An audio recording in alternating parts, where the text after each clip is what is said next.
Hey everybody, and welcome to my YouTube channel on trains from all over the East Coast of the United States.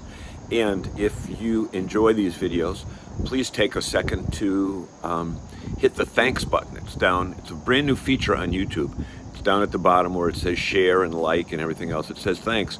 Gives you the opportunity to contribute $1 or $2 or even more if you'd like as a thank you for these great train videos. Here comes another video. Hope you enjoy it. Hey everybody, we are here in Madison, Connecticut on the Shoreline East tracks that also service Amtrak. And we're on a raised platform, but it's only on one side. So the trains have to pull over here.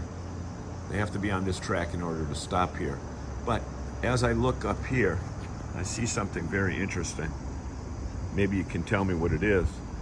It is what? What is this? Looks like it's a way for the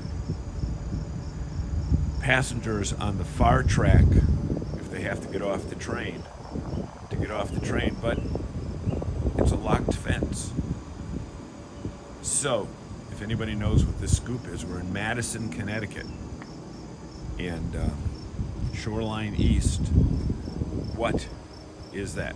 If you know, hey, just post down below, and there's a thanks button down there if you want to thank the videographer. That would be greatly appreciated as well. Thanks so much from Madison, Connecticut.